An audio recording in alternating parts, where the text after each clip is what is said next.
Hi, my name is Joan Veon. I'm the Executive Director of the Women's International Media Group in Maryland. I'd like to thank you all for coming.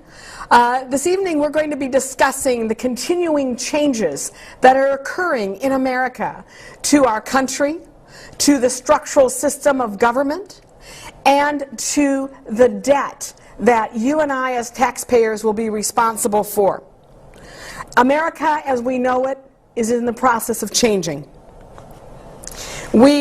The role of Congress and the position of Congress is changing. The amount of debt that we as Americans owe through the Federal Reserve and the Treasury system is increasing. The elimination of the final barriers separating all the countries of the world from world government is at the heart of the credit crises. It is one thing to read history. It is another thing to live history and to respond to change. I trust that this video and the information will provide you with the understanding necessary for you to make provision before the subsequent changes to these changes occur. So with that, please join me as we take a look at when central banks rule the world. I didn't expect to have a set of 3 videos to overlie and to interconnect, but that's exactly what has happened. In May, before anybody ever knew what was going to happen in September and October, I filmed the video 21st Century Feudalism, in which I looked at the powers and the players who control world government. Then, with regard to the credit crises, in September and October, I filmed the 2008 credit crises, looking to understand what was happening. We are in the middle of major change. It's called creative destruction. We all know banks are in crises. At the heart of banks being in crises is a document authored by Treasury Secretary Hank Paulson called the Department of the Treasury Blueprint for a Modernized Financial Regulatory System. Let's take a look at the 2007 to 2009 credit crises. First of all, it is historic. It goes back to 1929. It is a conduit worldwide to where banks will rule, central banks. It is structural, changing the world of nation states to a system in which we are all interconnected. And finally, there's structural change, changing the Constitution and the mandated balance of power that we have known as a country since our forefathers set in place the balance of government. So, when central banks rule the world, from Bretton Woods I to Bretton Woods II, many think the world is ruled through governments. However, it is central banks and the power behind them that rule the world. The global credit crisis is how the remaining wealth and power will be transferred. Many think the world is ruled through governments. Central banking, which are central banks, which are private corporations, began lending to governments in the 1600s. The tearing down of the barriers between countries started in 1944 with the first Bretton Woods meeting. 65 years later, one barrier stands between the countries and an opportunity for the central banks and international bankers to seize control of the world's assets. Actually, we are now talking national regulatory barriers being torn down. And in fact, it is so important that the national regulatory barriers be torn down that a Rothschild, Sir Evelyn de Rothschild, was on TV in February to talk about the fact that national barriers had to be torn down. That he said each country must face up not to just regulation, but teaching banksters and investment people that they have to work within prescribed limits. We can't do what we have done in the last 10 years. We must have regulation. Now, in order to understand how important this was, the Rothschilds as a family are very secretive. You basically don't see them on TV. You basically don't hear about anything with regard to them, their business dealings, or anything that they're involved in. And so for Sir Evelyn de Rothschild to go on CNBC like he's just a normal person, which, if you understand the history of the Rothschilds, which is part of my video, 21st Century Feudalism, you will know that this was very unique, that he was even on TV. At the time when President Obama was coming in, we have Paul Volcker, who was named as one of his White House observers. And Obama came in with the same mantra as we saw from Bush, urging a global financial overhaul.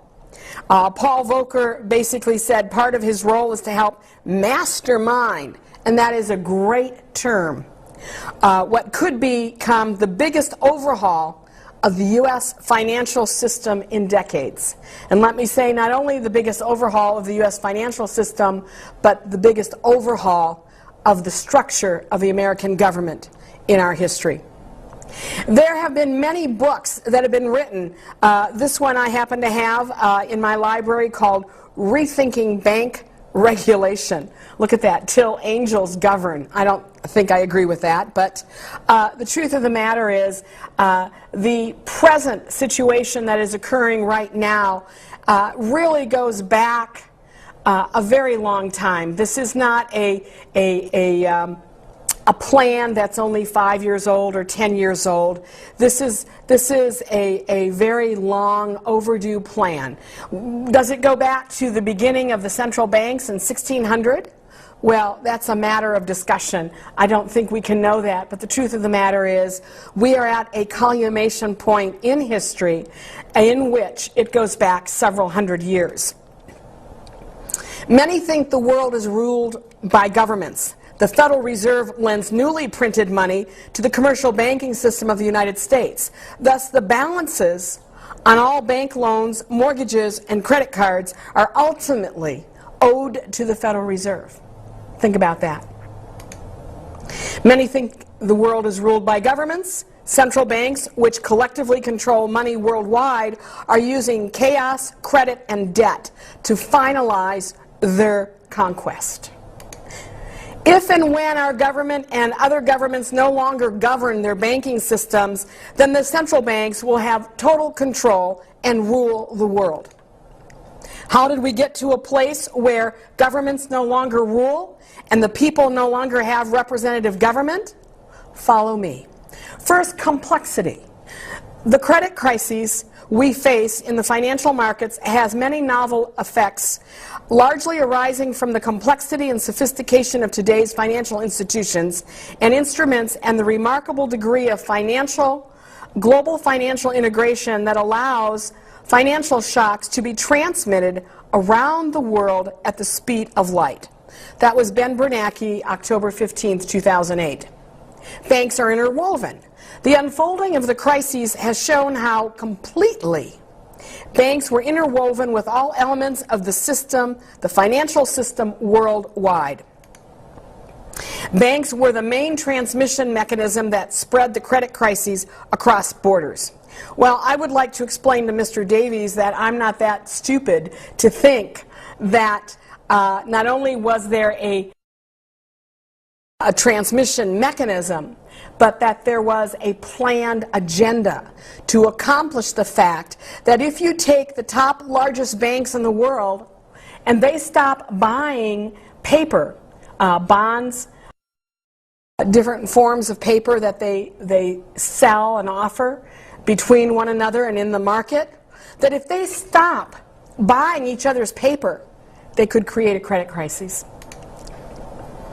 And Mr. Davies went on to say, banks are at the center of everything that has gone wrong over the past 18 months, and that needs to be fixed. Well, that leads us to the fact that there is like a web of banks that already are in control of the world. And he goes on, therefore, banks could have caused the main problem in the first place, and the need for global regulations.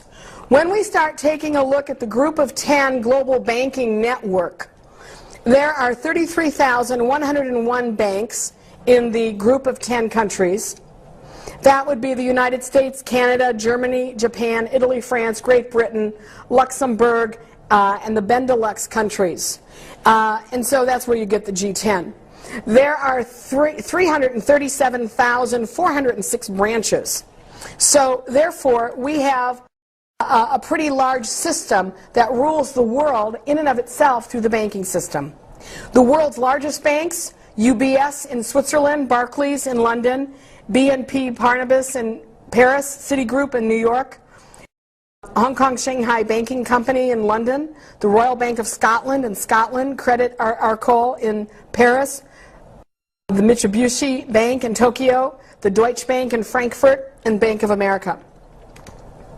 When we start taking a look at here in the United States the number of banks that we have 1,585 national banks, we have 874 state banks, and then we have something called non-member banks, 4,744.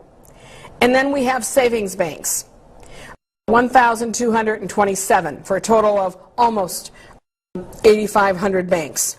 Non-member banks include banks like Merrill Lynch Bank, that's for their credit card, GMAC Automotive Bank, Nordstrom's, GE, GM, Target, Sallie Mae.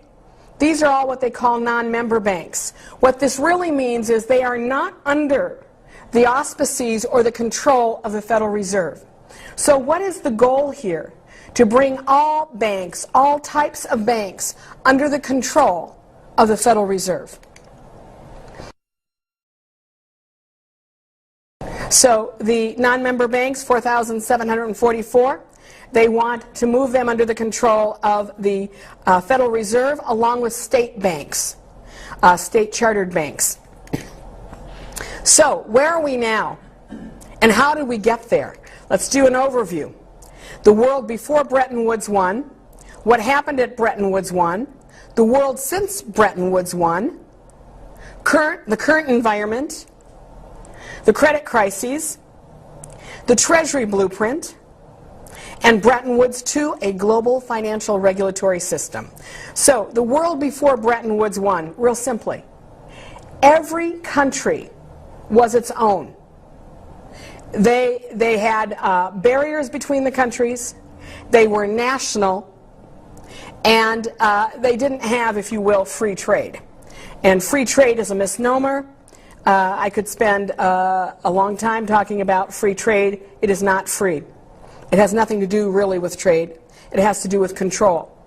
So when we start taking a look at where the countries were, they were called individual nation states, and they had barriers that separated them from all the other countries of the world. We're going to take a look at timeline of events. When we take a look at 1609 to 1913, we have the creation of a central bank system worldwide. Long before the barriers fell, powerful and greedy men were planning to control the monetary system of the world.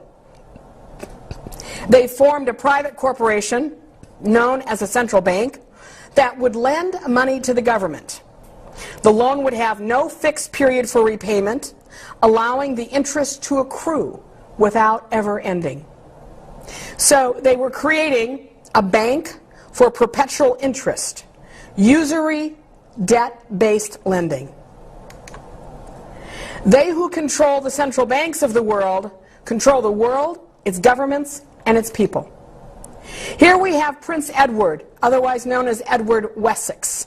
And I'm very grateful to him as a one-time movie producer. He produced a series called Crown and Country about all his ancestors.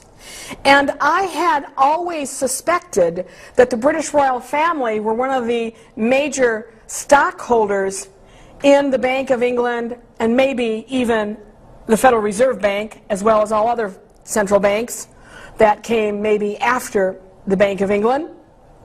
And he verified it. He talked about his forefather, King William II, who was the largest investor in the Bank of England with £10,000 investment of the 1.2 million pounds raised. Here's an actual document. So thank you, Prince Edward. So we have a number of central banks in the world that have been around for a while. The first central bank began in Holland. Then the second one was in Sweden in 1688, the Bank of England, and then a number of other banks that brought us up to 1882. However, in December 24th, 1913, the Federal Reserve Bank here in the United States was formed. Now, I think it's very important that we take a look at the organizational chart of the United States from 1776 until December 23rd, 1913. We had the Constitution, we had the legislative branch, the executive branch, the judicial branch, and part of the executive branch was the Treasury. When the Federal Reserve Act was passed, there was this other entity that started to have control over our government. Passed on December 24th, 1913 at 11:45 p.m.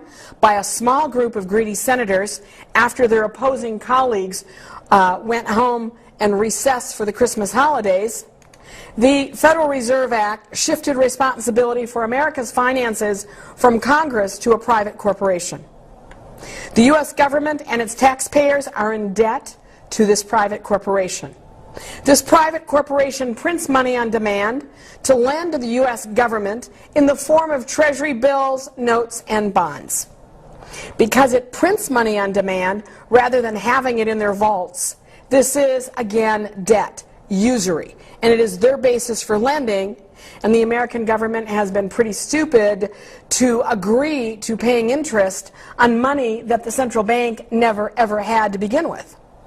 So what is the result of debt-based lending? The taxpayer is paying interest on money that the banks never had, and they printed it. That's a pretty good scheme. All of us would like to do that with our own finances. Every central bank issues their own currency, and if you take any amount of money out of your wallet, it'll say Federal Reserve Note. The Federal Reserve in Washington, D.C. does not pay taxes, and it does not issue annual reports. No one knows who the private shareholders are. There is no public record.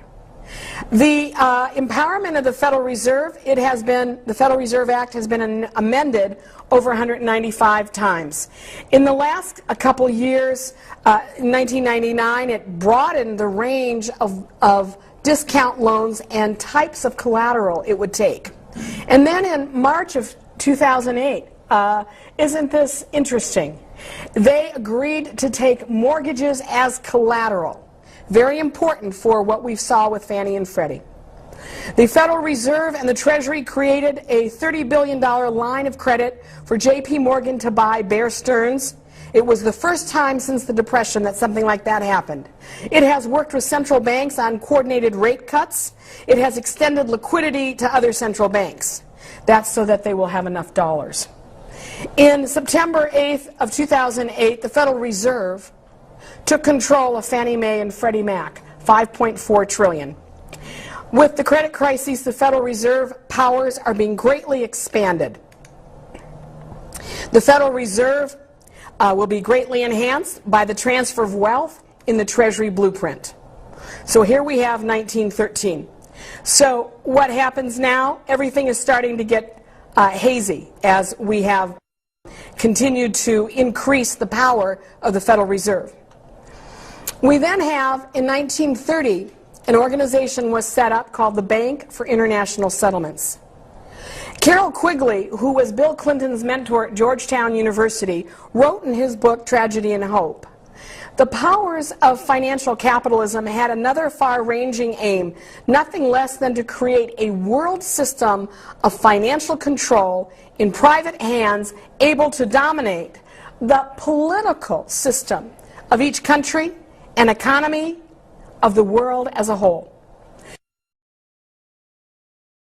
This system was to be controlled in a feudalistic fashion by the central banks of the world, acting in concert by secret agreement, arrived at infrequent private meetings and conferences.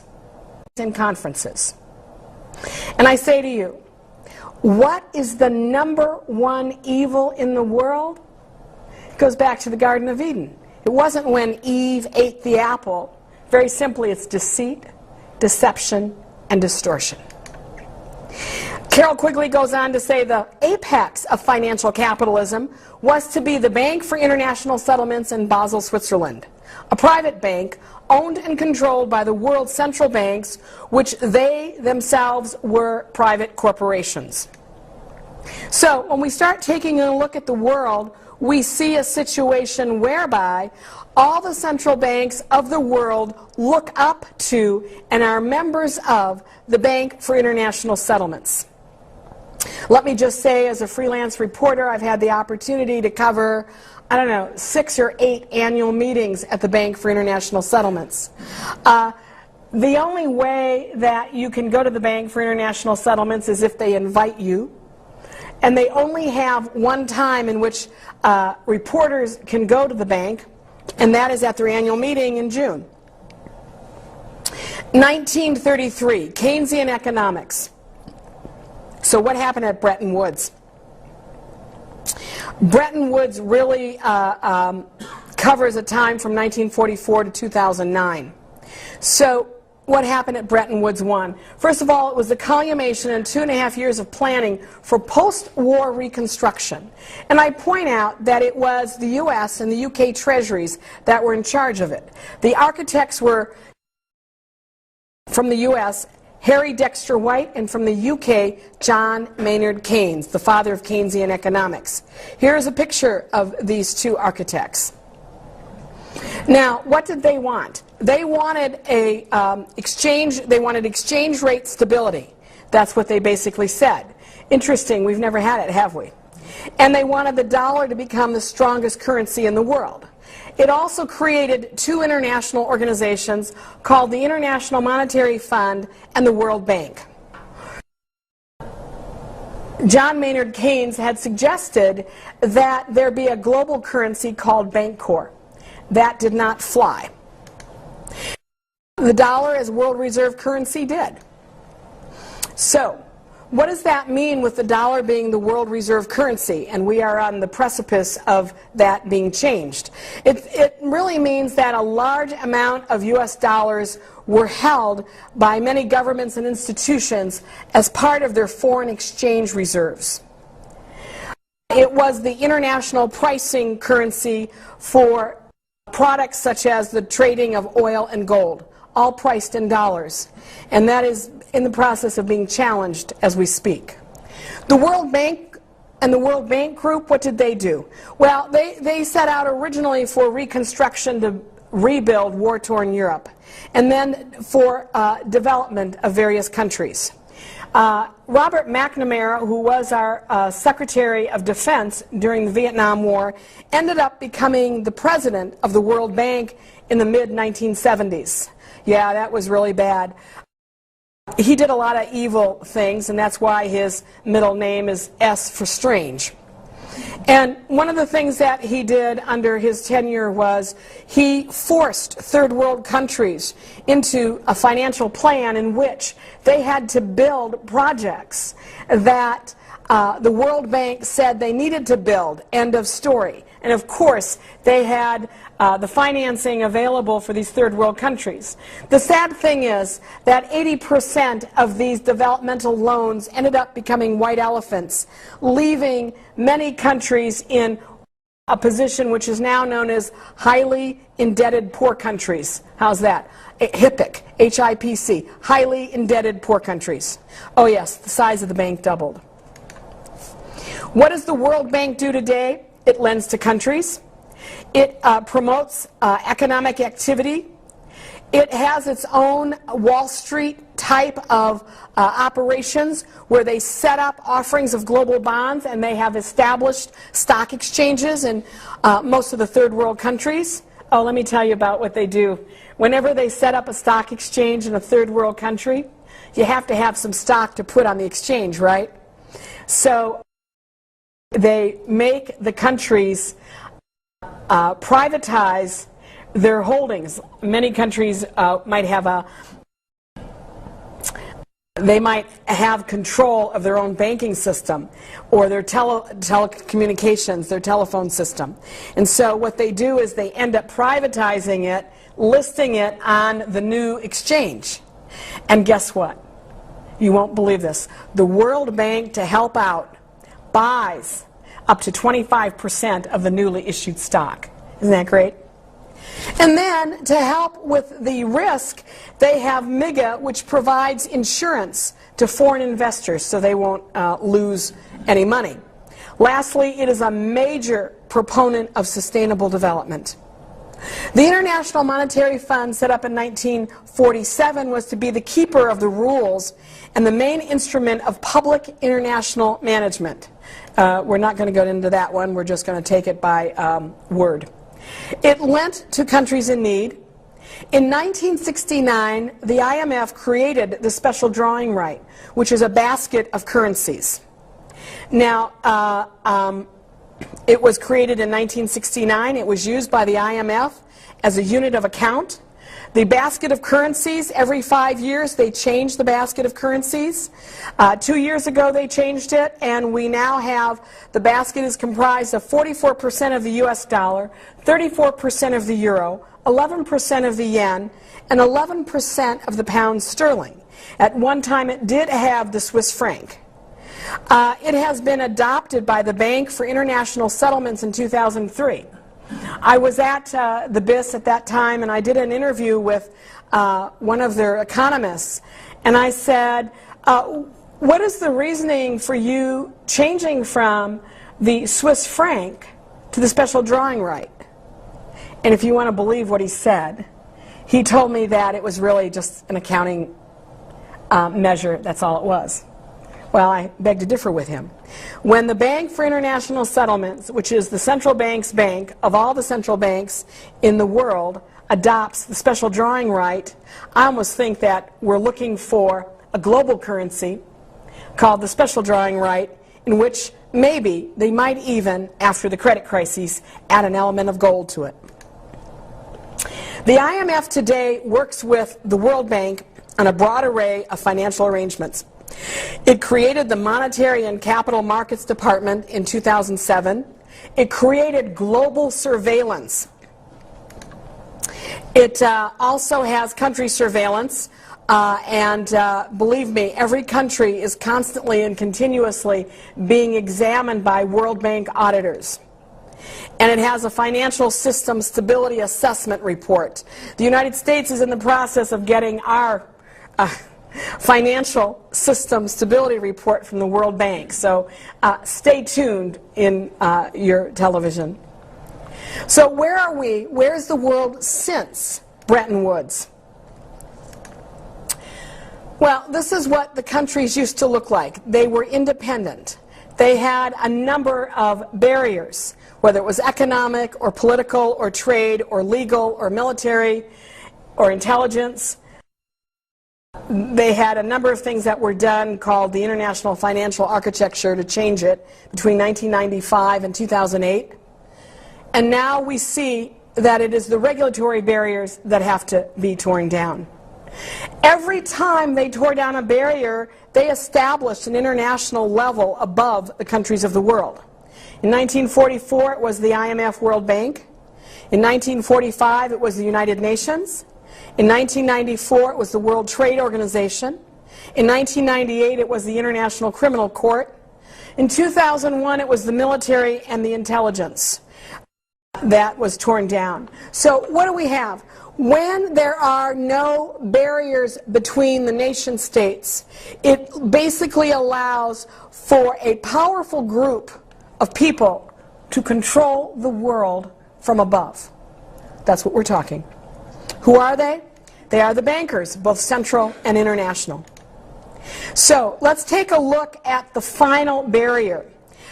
And it is this regulatory barrier here for all the regulatory barriers between the countries to go global. Now, in order for this to happen, you have to create a major problem. Now, I'll tell you very honestly that I wasn't aware of the fact, up until 2008, that the regulatory barriers had to be torn down. Barriers had to be torn down. And that is because I knew that there were other entities that they had sent up in 1999 to start a global regulatory surveillance of the world. And so I had assumed that the regulatory barriers were down. But no, there was more to it. So you create a global credit crisis. Now, what will help any global credit crises? In 1971, Nixon took the dollar off the gold standard. It was the death of the dollar, August 15th, 1971. Before that time, you couldn't really mess around with the value of currencies because they were supported and backed up by gold. So what happened when Nixon severed gold from being part of the dollar is that it allowed currencies to float against one another. In other words, it was possible to play with the currencies. For the first time in the history of the world's monetary system, it was not based on a tangible. No accountability with a floating system. Money can be printed and reprinted upon demand, thus expanding money endlessly. Since 1971, the dollar has dropped against the Deutsche Mark, which is no longer, it's now the euro, and the yen, anywhere from 66 to 70%. So we're starting to see a number of things happen. The 1980s were very crucial with the savings and loan crises, a law passed by Carter called the Monetary Deregulation Act, and then the tax cuts of Reagan. So let's follow through as we start taking a look at the different things that happened during this time. First of all, the savings and loan crises. The total cost to the U.S. taxpayer was $124.6 billion. Now, at the time, we thought that was a lot of money. We're now looking at $11 trillion for the current crises. Hello? We had the Lincoln savings and loan crises with the Keating Five. 5 senators received $300,000 in political money. Senator Glenn and McCain were rebuked, and 3 lost their seats. In 1989, they established the Resolution Trust Corporation to dispose of failed thrifts and their properties. Today we call them toxic assets. There was no accountability to Congress, and today they're looking to set up public-private partnerships to do the same thing. The Resolution Trust Corporation closed 747 thrifts with a value of $394 billion. They pioneered something called equity partnerships or limited partnerships. We then had the Monetary Deregulation Act passed by Jimmy Carter. The Monetary Deregulation Act permitted banks and savings and loans to charge going interest rates according to what the market was bearing. So what it really did was it eliminated a law that said banks had to pay you a minimum of interest on your deposits. So that is why we have, since 1980, the ability for banks to charge 35% interest on credit cards, or up to 35% interest, and pay 1/4% or less on savings. You know, and they're talking about how do you get people to save? Well, people didn't want to save in the bank. The bottom line is they didn't want to save in the bank because they would get a pittance. So many people took more risk and went into the stock market. The result? During Paul Volcker's tenure, the Fed was stripped of its ability to constrain debt expansion when it enacted the Monetary Deregulation Act of 1980. So in other words, the Fed started to change what they could do to rein in inflation. And this is from Secrets of the Temple from William Gradier. He said, "The only restraining influence you have left," a senior Fed official complained, "is interest rates. Restraint which ultimately works by bankrupting the customer, it obviously hurts people more. Are you feeling the shift here? Because the shift gets harder and heavier with the Reagan tax cuts. Reagan passed 7 major tax laws in 8 years. In 1981, he passed IRTA. It was the biggest tax cut and change in 35 years. In 1982, he passed TEFRA, which was the biggest tax increase. In 1986, he passed TEFRA, TRA, Tax Reform Act. What did the Tax Reform Act do? The top tax brackets were reduced. The lower tax brackets increased. You feel the pain yet?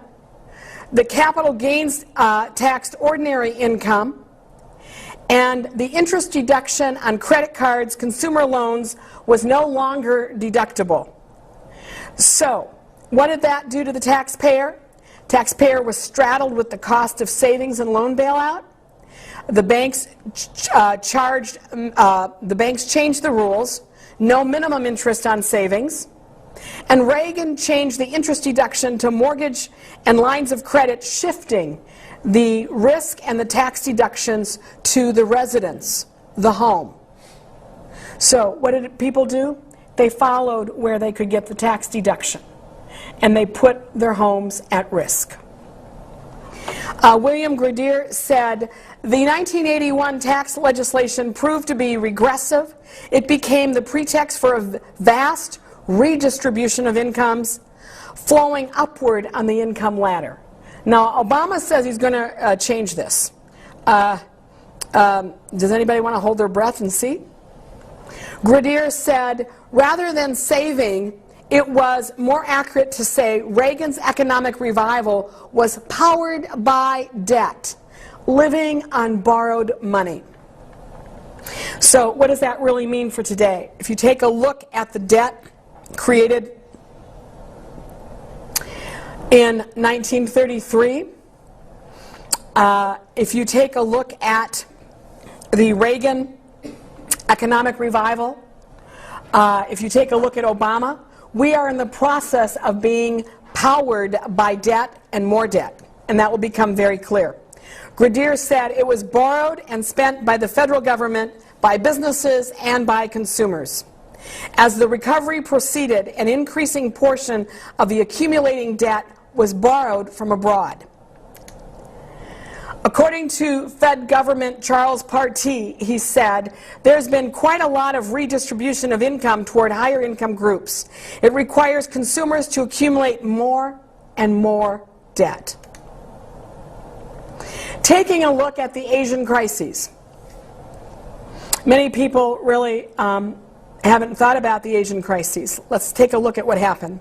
In a matter of days, the currencies of 5 countries were decimated. Thailand, Malaysia, Japan, Philippines, and Korea.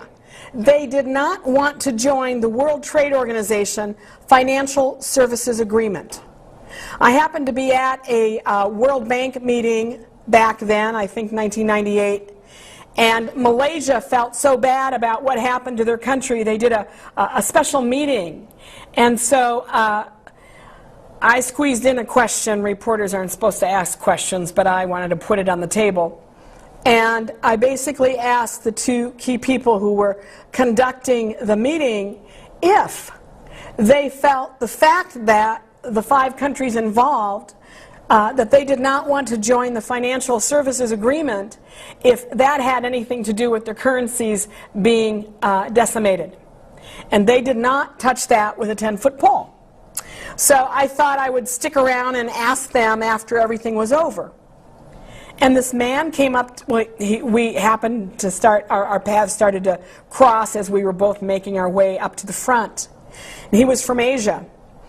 And I've seen him at various meetings. He is a major mover and shaker. And he said to me, that was a very perceptive question you asked. When you have paper currencies, it gives the central banks the ability to rein in the countries by selling their currencies. That's exactly what happened. These 5 countries were punished in a very severe way within a matter of days. All the central banks sold their currency and desecrated their economies. To teach them a lesson.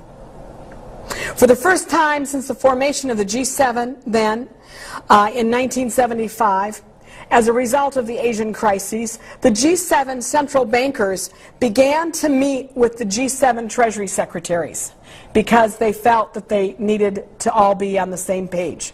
Very, very important because, you know, the Federal Reserve and the central banks of the world had always been in the background. And then as a result of the Asian crisis, you start seeing little by little these baby steps of the central banks becoming more and more dominant and powerful. So who runs the world? Well, I'll be honest with you, the Treasury secretaries, and you'll see in a few slides that the Treasury Secretary here in the United States is now an agent of change, but you see it's the central bank ministers. They're the ones who call the shots. So we have the Asian crisis, and then in 1999 we had the repeal of the 1933 Glass-Steagall Act. It was a time of great change.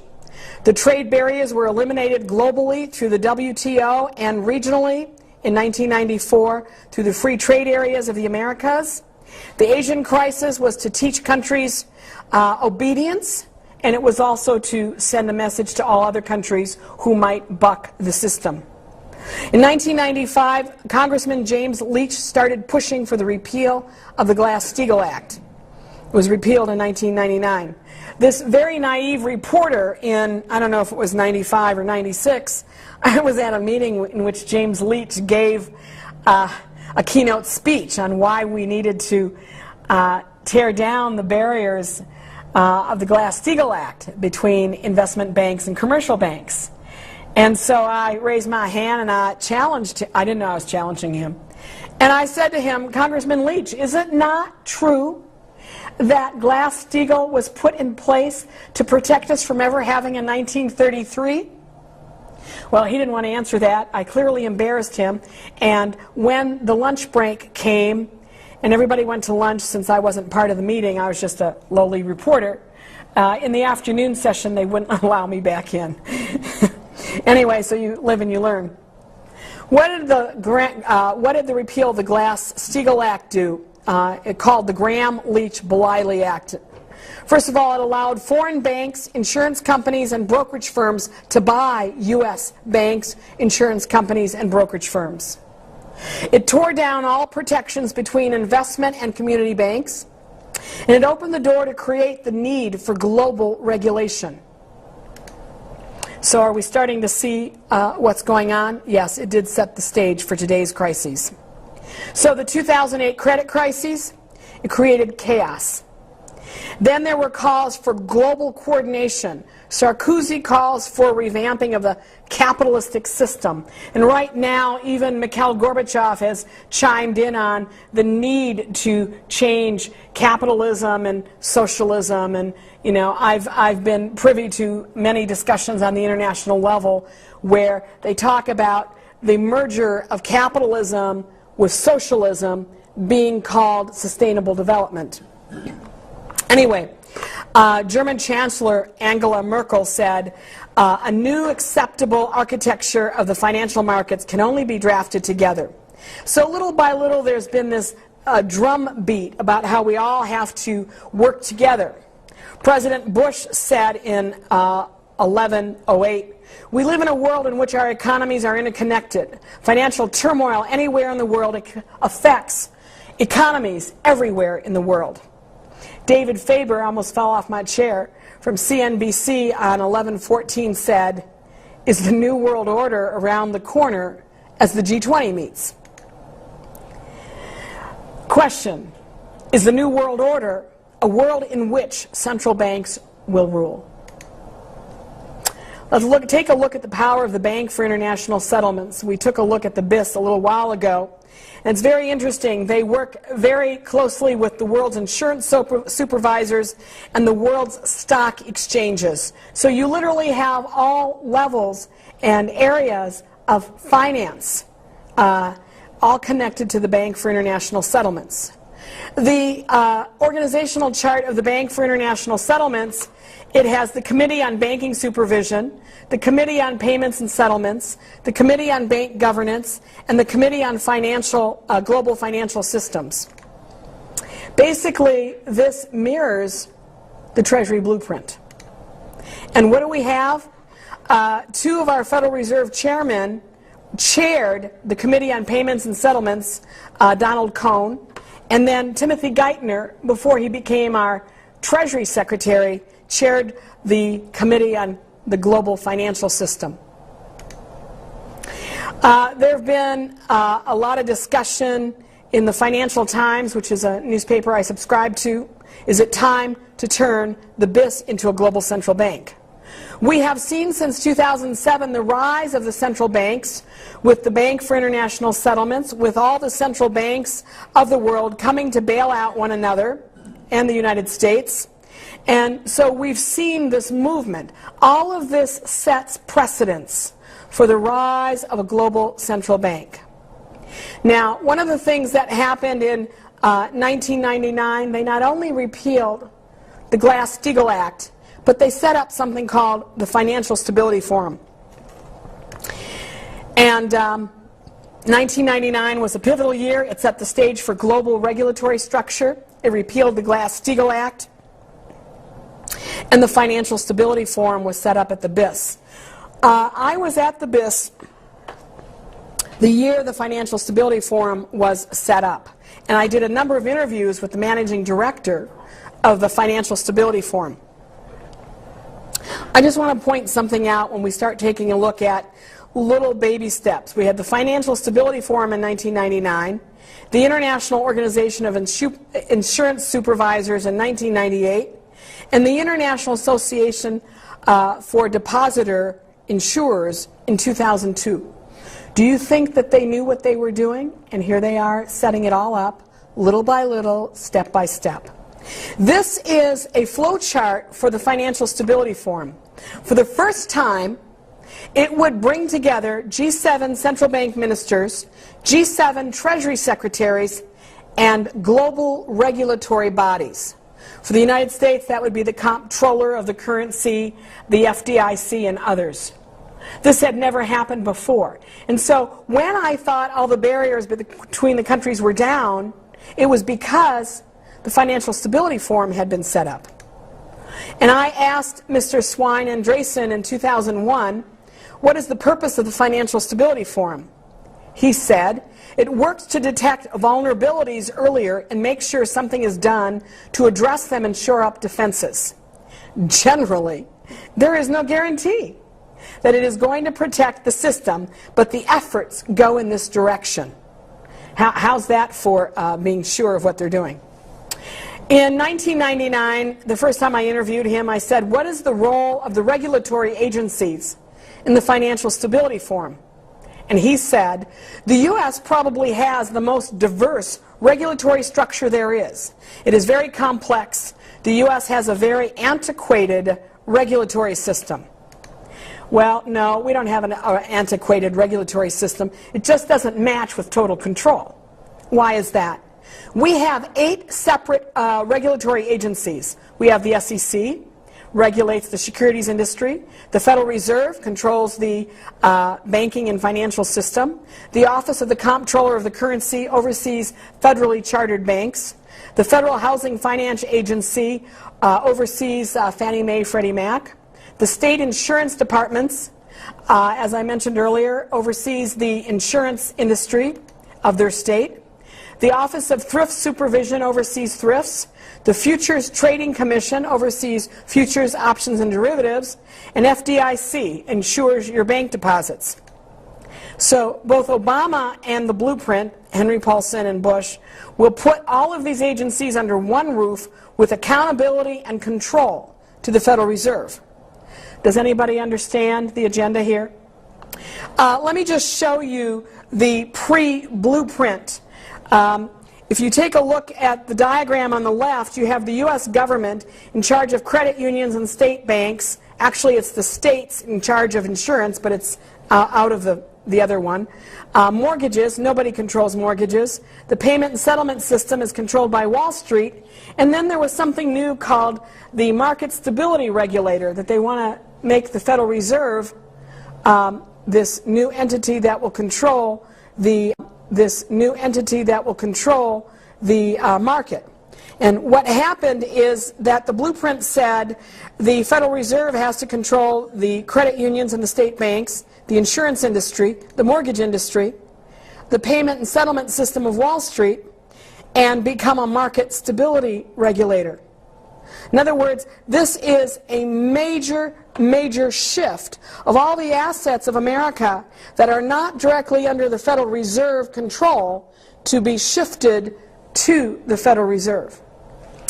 The blueprint and Obama's plan are the same. They've changed, tweaked a few things, but they're both the same. The blueprint transfers to the Federal Reserve the last vestiges of our economic sovereignty that they currently do not have control over. With the passage of the blueprint by Congress also comes a global regulatory structure. They just threw that in for fun. There is new change in Washington. It's a complete structural change, and it's not Obama. Excuse me, Obama doesn't have the power that the central banks have. He's just, like all the other ones, a tool.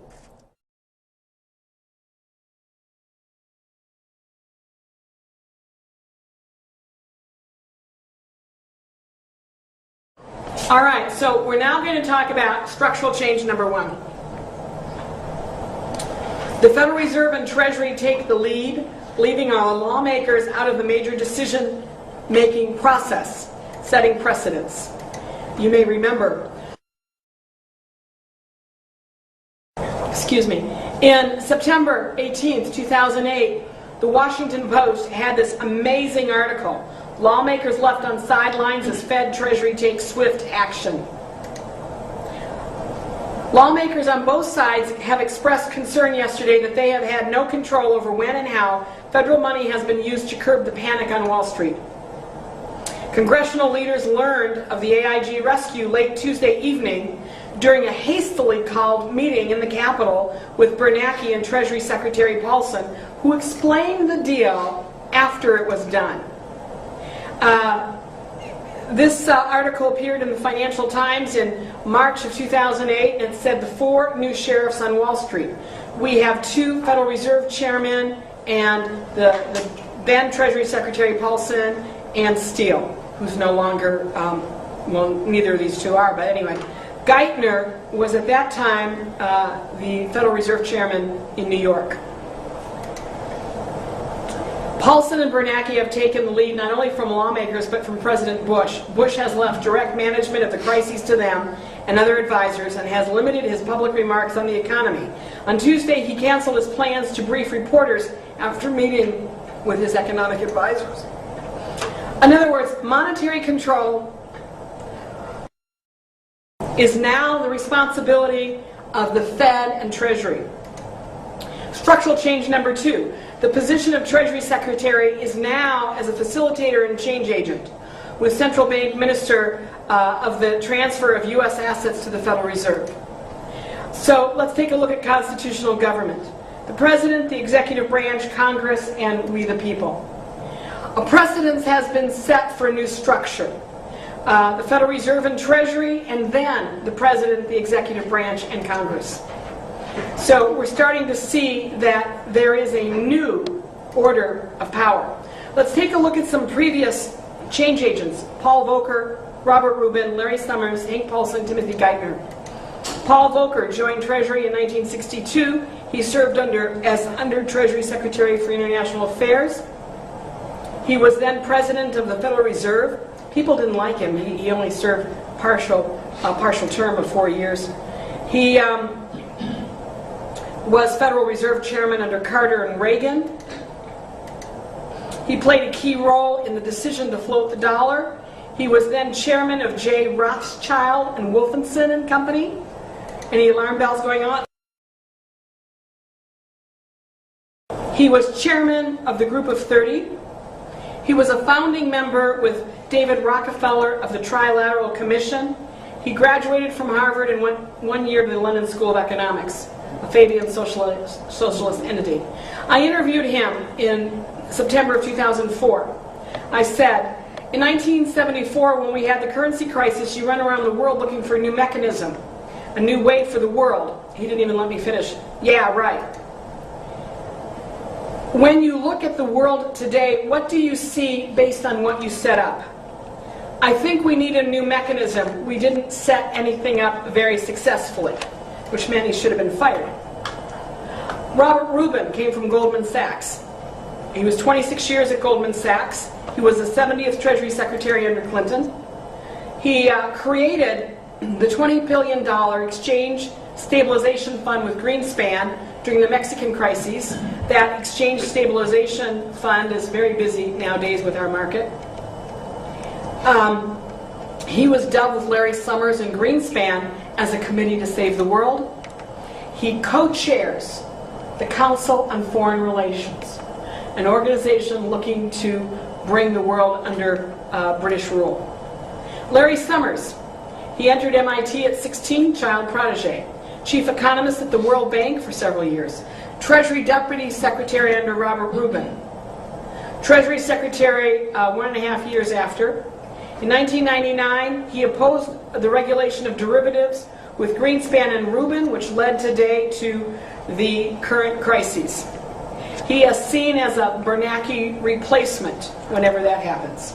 Hank Paulson, the 74th U.S. Treasury Secretary, CEO of Goldman Sachs. He joined in 1974. He sold his shares tax-free for $2 billion when he became Treasury Secretary. You know, that's not bad change, is it? Tax-free. As Goldman Sachs CEO, he got the Secretary to release major investment banks from the net capital rule, contributing to some of where we are today. He created an $85 billion bridge loan for AIG. He nationalized the U.S. banking system. Timothy Geithner, he worked for Kissinger and Associates. He was U.S. Treasury for International Affairs, served under Robert Rubin and Summers. He's a Rubin protege. He's a senior fellow on the Council on Foreign Relations. He was with the IMF, Director of Policy Development and Review, President of the New York Federal Reserve. He was on the board of the directors of the Bank for International Settlements. And as I showed earlier, he was head of the BIS Committee on Global Financial Systems. So what are some of the things that we have with regard to our Treasury Secretaries? First of all, it's become a position of change agent. There's a pattern: Treasury, IMF, World Bank, Fed. Some are CFR and trilateral. 2 are Goldman Sachs, international banks. Rumored, by the way, to be Goldman Sachs and several of those others international banks are rumored to be part of the owners of the Federal Reserve. Structural change number 3. Destroy the value of currency and increase the use of credit to capture a country and the world. So how did we get into debt? Well, in 1913 we had the Federal Reserve Act. In 1933, Roosevelt closed the gold window. In 1971, Nixon closed the gold window to countries and opened the door to unlimited credit. In 1950, we had the Diners Club card. 1958, American Express. In 1958, we had the first mass mailing of credit cards. In 1980, the Monetary Deregulation Act, which we discussed. In 1984, J.C. Penney's issued their credit card. In 1986, we had the Discover card. And then we had the Reagan changes in tax deductions for autos, credit cards, home loans, and now the home equity lines of credit. Just roll it into your house. So, you know, that's enough to get anybody in trouble. The anatomy of debt. They created derivatives, CDOs, and exotics to flood the system. They passed the 1994, 1998, Clinton passed the Community Reinvestment Act, geared to put every poor person in their own house. In 2001, we had 45-year low interest rates, which created the mortgage bubble. I mean, they knew exactly what they were doing. In 2008, we had the stimulus plan. 2008, we had a bailout. We now have the second stimulus plan in 2009, and we're on our second bailout in 2009, probably going to our third. So what did Keynes say? He said, deficit spending is the way to get out of the Great Depression. Well, the truth of the matter is, when we take a look at our debt, the Great American Debt Bubble, it has almost doubled from 1929 to 33. It went down, and from the 1944 low to 2004, it increased 200%. U.S. public debt increased 200%. U.S. public debt went from $65 million in 1860 to, under Reagan, 1980s to 90, from $930 billion to $3.2 trillion. And 2008, we're at 10 trillion, or 72.5% of GDP. Foreigners own 25.24% of our debt. China first, Japan second, UK third, Caribbean fourth. However, I suggest to you, if you add the UK and the Caribbean, because the Caribbean is part of the Commonwealth, Britain has more debt. The Great American Bubble, our domestic financial debt, 14 trillion. We're looking at a total of U.S. financial and non-financial debt of 44.7 trillion. It has risen 18.59% a year for the past 34 years. From 2001 to 2007, the debt explosion, outstanding foreign mortgages, outstanding foreign debt, 104%, it's up by 104. Outstanding home mortgages, 102. Outstanding domestic financial debt, 71. Annual U.S. current account deficit, 104. Structural change number 4, the rise of the Federal Reserve in power over the economy and Congress. This was in the Financial Times, the first of the 2009. Since October 2008, the U.S. Central Bank has pushed deep into unconventional territory, creating money on a gigantic scale to expand credit operations, aimed at reducing actual borrowing costs, including outright asset purchases. This article in January of 2009, Fed may gain more financial oversight. It said, Congress is moving to create strong new oversight of the financial sector that would likely give the Federal Reserve authority to examine the workings of a wide range of companies in an attempt to address one of the key failures leading to the financial crisis. Furthermore, the Fed to try additional unusual methods.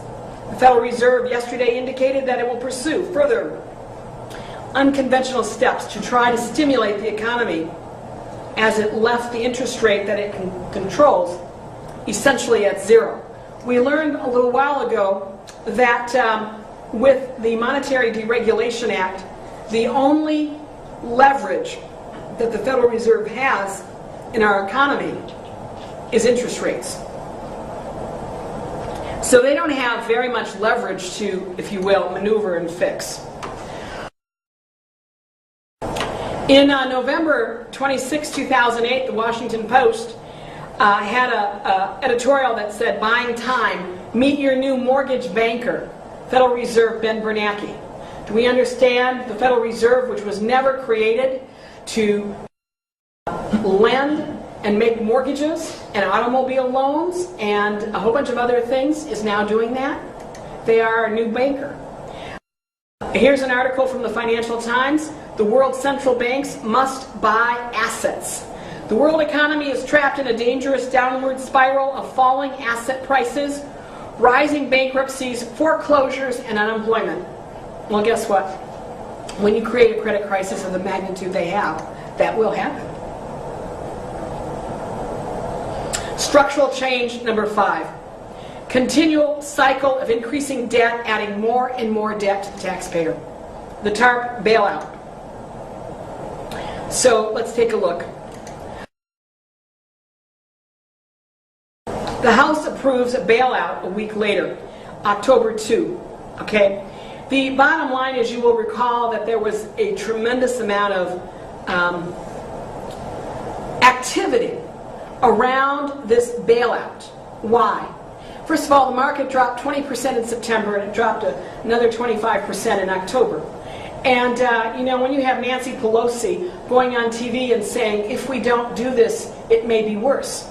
Well, what she was saying is that they were probably being told, if you don't do this, it will be worse. Let's take a look at what came out of TARP, Troubled Asset Relief Program. You had $40 billion given to AIG,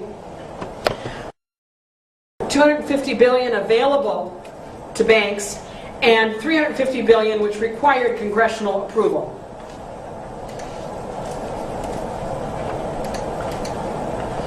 So the president was given $100 billion, which he had. That was what he could give away. $125 billion went to large banks and $125 to small. And what happened? Paulson changed the rules and the terms. His authority is greater than Congress. So what did he do? He basically nationalized the banking system. He gave $125 billion to 9 major international banks. In addition, Bank of America got an extra in January, $20 billion plus $118 billion in guarantees by the U.S. government. Now, I want you to see something. Nobody's talking about derivatives. There have been a lot of people talking about when derivatives explode and pop. That's still not on the radar screen at this moment. Bank of America has $38.6 trillion in derivatives. Citigroup has $35.6 trillion, and JP Morgan has $87.7 trillion in derivatives. What's really happening is that all of the sins of these international banks, all of these exotic investments, you and I are going to pay for. So let's take a look at the lobbying fees that these banks received. Morgan Stanley received $5.8 million. Goldman Sachs, they didn't receive, they gave in lobbying fees for the financial industry. Morgan Stanley, $5.88 million. Goldman Sachs, $6 million. Bank of America, $16.4 million. See, so look at some of these numbers. Citigroup, $16.1 million. And JP Morgan, $10.9 million. Now I want you to see AIG. AIG is the major culprit. They have given the financial industry $21 million. Okay?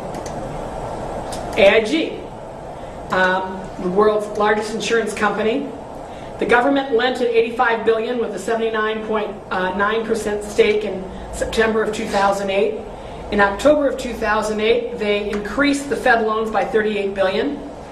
And then in November of 2008, they had new loans in terms of $150 billion. Now, in February, they want a total rewrite of their $150 billion loan with new terms. Does anybody have a problem with this? We, the taxpayer, are now responsible for $162.5 billion of AIG. The government is lending $70 billion, and the Federal Reserve will lend $92 billion. Guess who will have to pay the Federal Reserve? You and me. We just learned the other day that some of the money that AIG received was to retire credit default swaps, derivatives retirement, securities lending program. The states of California and Virginia received $12 billion. Goldman Sachs received almost $13 billion. A French bank received almost $12 billion, and a Deutsche Bank, a German bank, received almost $12 billion. Okay, so our taxpayer money is going to retire a whole lot of things. Does anybody understand that the taxpayer is not only bailing out AIG, but they are bailing out everyone that did business with AIG? That's really the bottom line here. So we have overwhelming problems and debt. The bank losses complicate U.S. rescue. A new wave of bank losses is overwhelming the federal government's emergency response as financial firms struggle with the souring U.S. economy, intensifying the pressure on the incoming Obama administration to allocate more of the $700 billion rescue program to financial firms. Why? They're in big doo-doo. In January, they were talking about looking to provide support for credit card, auto loans, student loans, small business loans, funding commercial mortgage-backed securities, and if needed, municipal bonds. We then had, when Obama came in, we had a two-front push. We had the stimulus program with a $3.6 trillion budget, and we had the bailout with a couple trillion. And Timothy Geithner, he had a rough beginning in looking to answer, but he's become very smooth in the last couple weeks. And the numbers keep changing. 2 trillion here, 1.5 trillion there. So what is the new Treasury plan? First of all, they want to stabilize banks with the Financial Stability Trust at anywhere from 100 billion to 200 billion. They want to stabilize banks with the Financial Stability Trust at anywhere from 100 billion to 200 billion. Just recently, they announced under stabilizing banks, unlocking credit for small businesses, 15 billion.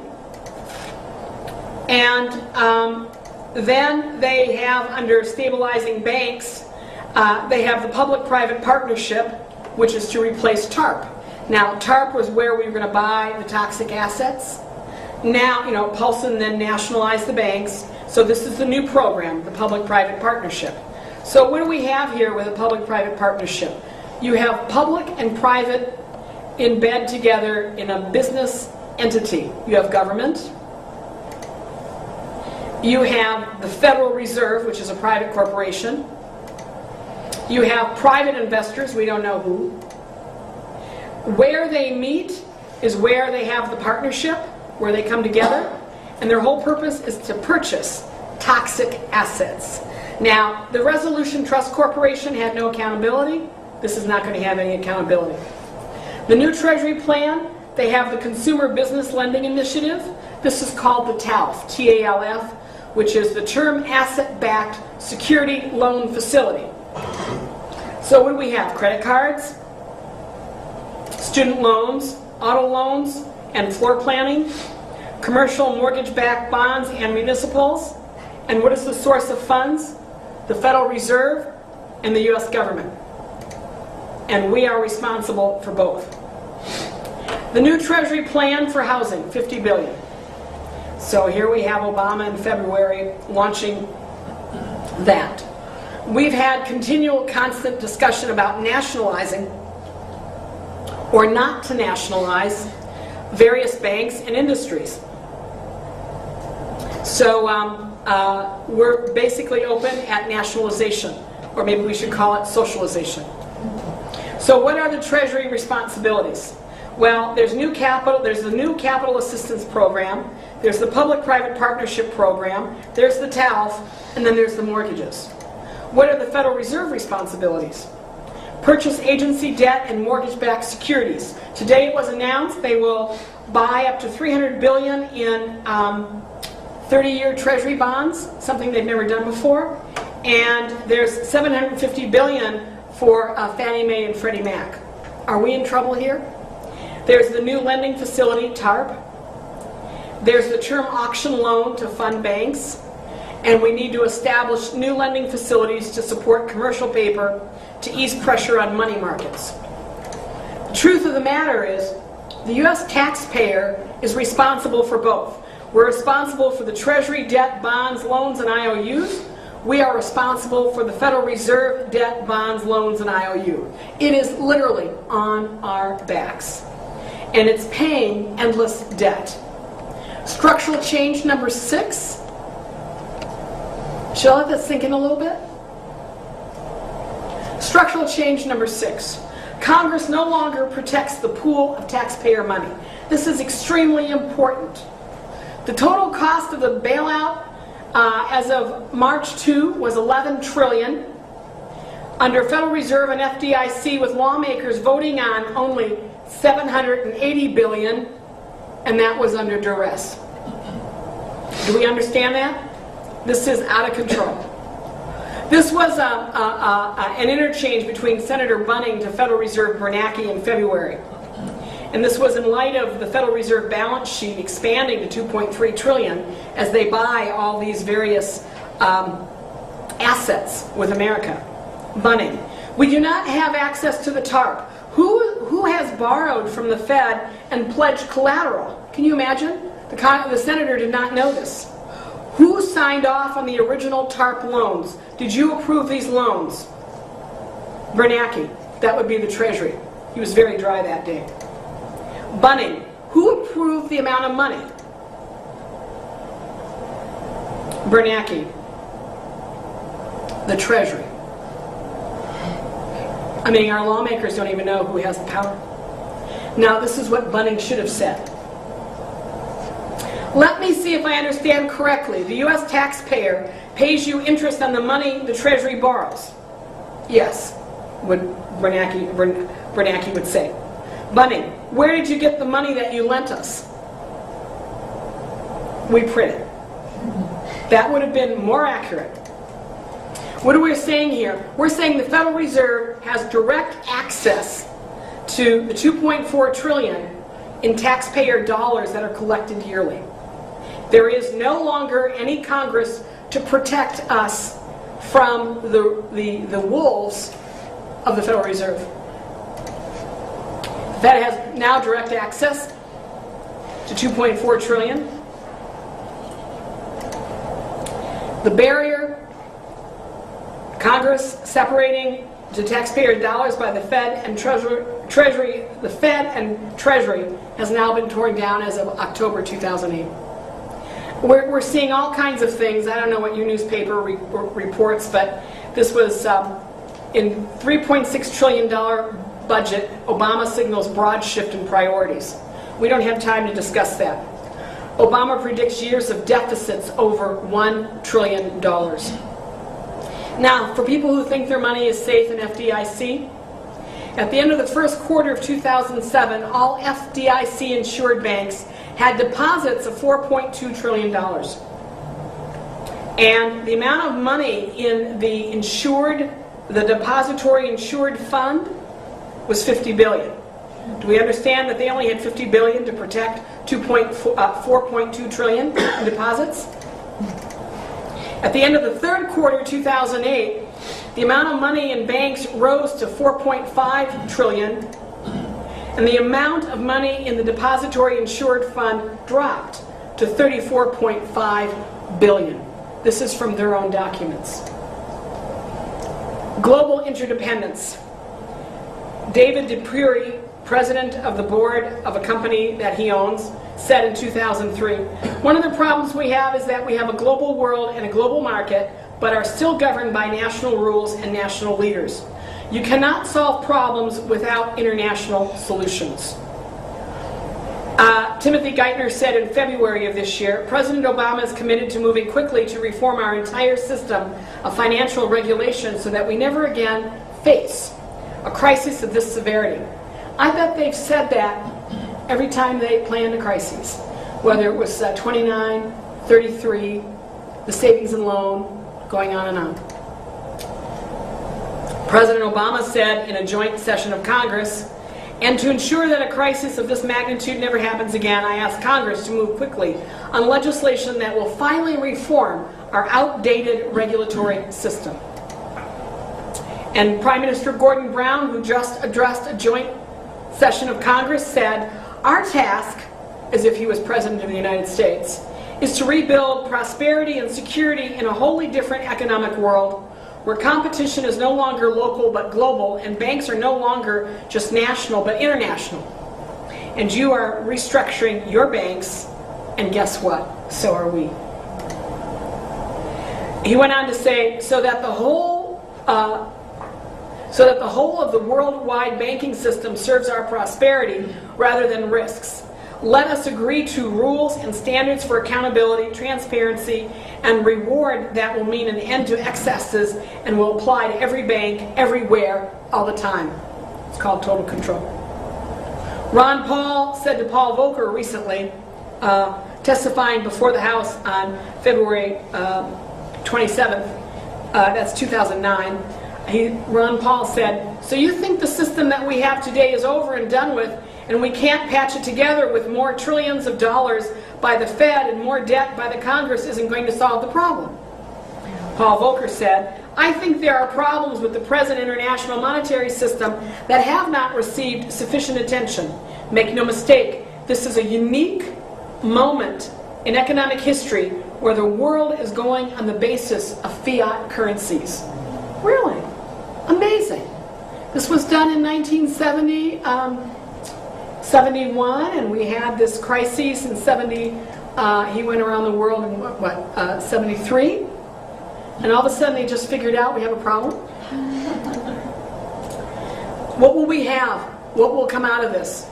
Global accounting rules, a global security and exchange commission, which will be the financial stability forum, and global regulations, the final piece needed to piece together total global integration and empowerment at the international level. Bretton Woods, 2. The global regulatory system. Well, all these geniuses came together in Washington, D.C. The Group of 20 is a global regulatory system. Well, all these geniuses came together in Washington, D.C. The Group of 20 is an expansion of the G7. The G7 is in the brown, and the other countries of the world, which basically control 80% of the world's assets, are in red. And you can see that they've included China, India, Indonesia, Korea, Australia, South Africa, Saudi Arabia, Turkey, Brazil, Argentina, and Mexico. So now we're seeing about all the things that they're going to do. The bottom line of Bretton Woods 2. They will come up with a global regulatory agreement. They will expand the G7 to the G20. It'll be the rise of the IMF with a key role as global oversight, rise of the global central bank, and probably some kind of global currency.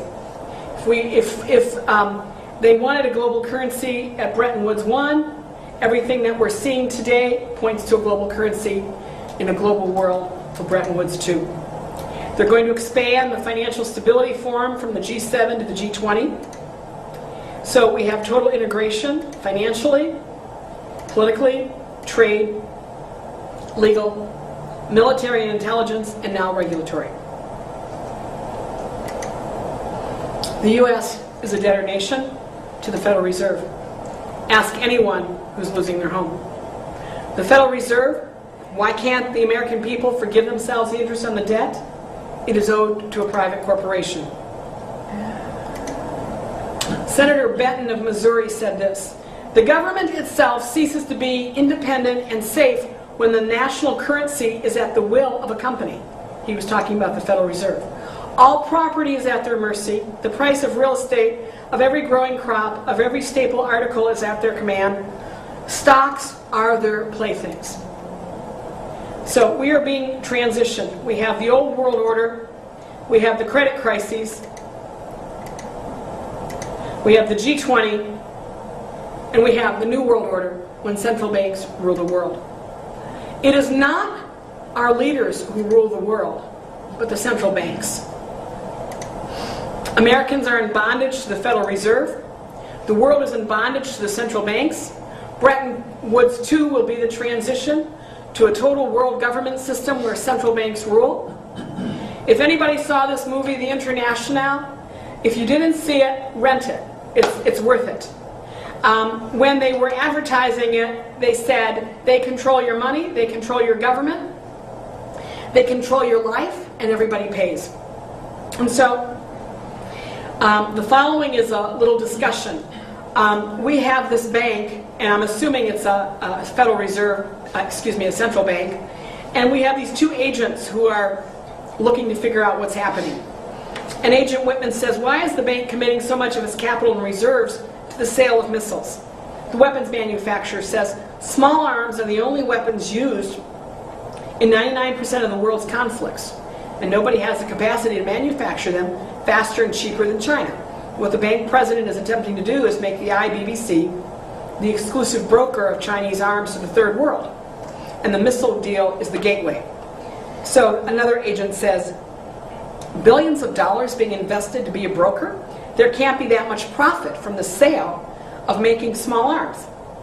The weapons manufacturer.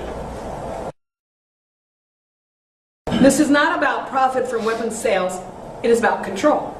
The other agent thinks she knows what she's talking about. Control the flow of weapons, control a conflict. He says, no, no, no.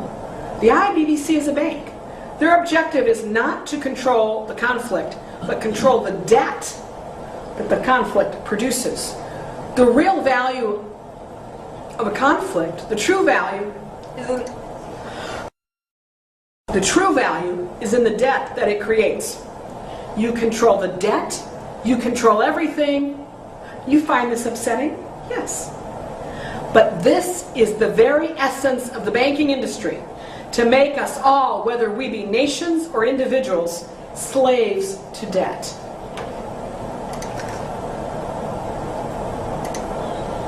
Structural change number 7. There's pressure from the very top. Sir Evelyn, how do you like how they pronounce that? Evelyn. Evelyn de Rothschild, central bankers and international bankers, UK Prime Minister Gordon Brown, and other world leaders for global regulation. What will we have? The organizational chart going forward. The Fed as change agent, the Federal Reserve, total control. Global regulation will lead to the U.S. to adopt a value-added tax to pay for the bailout. A value-added tax will tax everything that currently isn't taxed. When you go to your barber, when you go to your attorney, when you go to your accountant, when your plumber comes, it'll be on manufacturing. Obama will come to us and tell us that it costs more than he thought. In a global world, there is a need for a global currency. If the dollar is replaced, it will not be a one-to-one exchange.